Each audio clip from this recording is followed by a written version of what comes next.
Shri Ashok Kumar ji Kothari.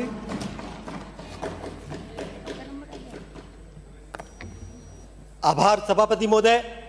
Budget मांग संख्या 52 और 53 ग्रामीण विकास और पंचायती राज पर समय प्रदान करने हेतु सभापति महोदय, हमारा राजस्थान तब प्रगतिशील होगा जब हमारे राजस्थान के किसान समृद्ध व प्रगतिशील होंगे। किसानों को प्रगतिशील व समृद्ध बनाने में चारागाह भूमि का बहुत बड़ा हाथ है।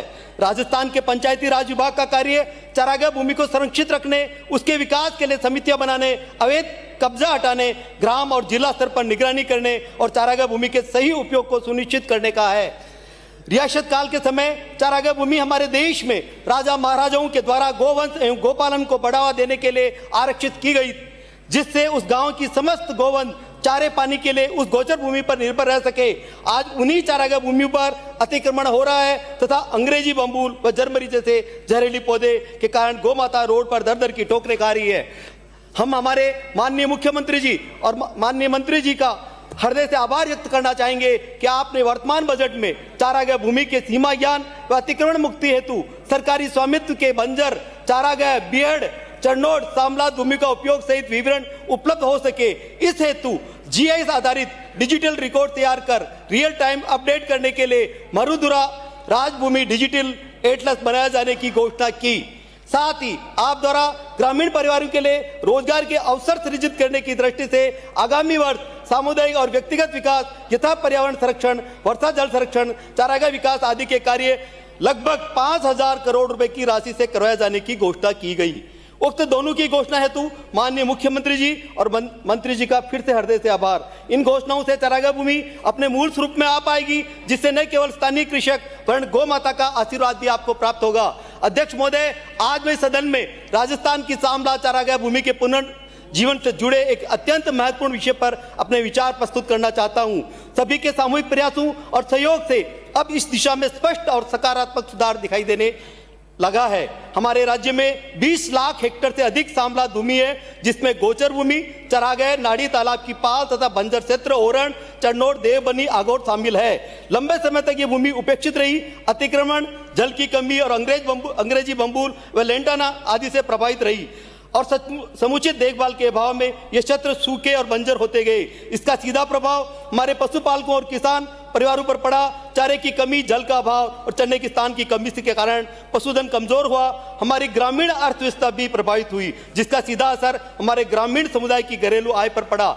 माननीय सभापति महोदय, वीबीजी रामजी योजना के अंतर्गत ग्रामीण आधारभूत संरचना के विकास के प्रावधान है। हम आग्रह करना चाहेंगे कि ग्रामीण विकास में हमारे गांवों की वास्तविक शक्ति उनकी भूमि, जल और पशुधन में निहित है। यदि चारागाह विकास और जल संसाधन संरक्षण को भी ग्रामीण पारिस्थितिकी इकोलॉजिकल आधारभूत संरचना के रूप में मान्यता दी जाए तो दीर्घकालीन और स्थायी विकास की दिशा में एक बड़ा कदम होगा। इसी संदर्भ में मैं सरकार से निवेदन करता हूं कि चारागाह विकास और जल संरक्षण के कार्यों को ग्रामीण परिस्थिति की अधोसंरचना विकास की श्रेणी में शामिल किया जाए तथा इसे एक राज्य स्तरीय अभियान के रूप में प्रारंभ किया जाए।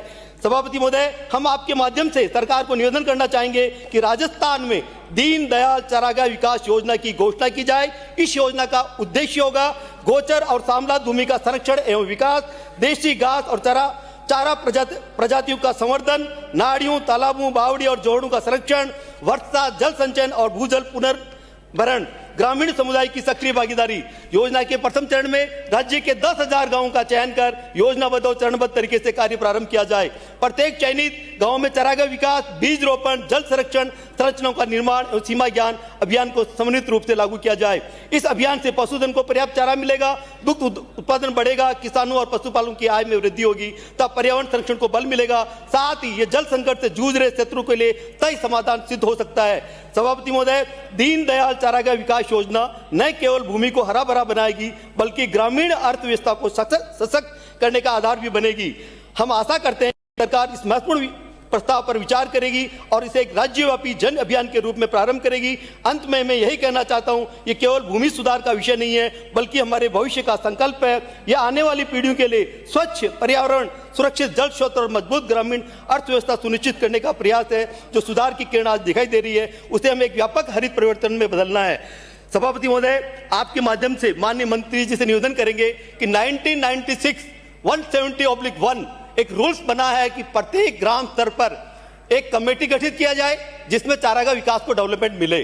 उसके बाद 2015 में त्रिस्तरीय कमेटी का गठन करने के लिए भी, जिसमें जिला कलेक्टर, सीओ और बीडीओ रहेंगे, पर इन दोनों में अभी तक इतना काम नहीं हो पाया। अगर ये कमेटियां गठित हो जाए तो हमारा चारागाह भी सुरक्षित होता है, साथ ही गौ माता को भी एक संरक्षण मिलेगा। आधा मिनट और लेंगे सर। हम आज आपसे कहना चाहेंगे कि हम थोड़े व्यथित थे कि प्रतिपक्ष के माननीय सदस्य एक टी शर्ट पहनकर आए थे, पीएम इज कॉम्प्रोमाइज। जिन प्रधानमंत्री जी पर हम सब देशवासियों को गर्व है, पूरा विश्व नतमस्तक है, और कल ही हमने देखा कि इजराइल के प्रधानमंत्री जी कितना सम्मान दे रहे हैं। उन प्रधानमंत्री जी के लिए ऐसा कहना जिन्होंने हमारे देश का स्वाभिमान और गौरव तो बढ़ाया, साथ में विकास और सुरक्षा भी निश्चित की, और अर्थव्यवस्था के क्षेत्र में तो इतनी ऊंचाई तक पहुंचाया कि पिछले 10 वर्षों में जितनी अपनी प्रगति की उतने पिछले वर्षों में अपन देखेंगे तो उनकी तुलना में बहुत अधिक थी। उसके बावजूद भी वो कहते हैं कंप्रोमाइज। हमारे प्रधानमंत्री जी तो सीए है, न तो कभी वो झुकना जानते हैं, न वो कभी गलत झुकाते किसी को।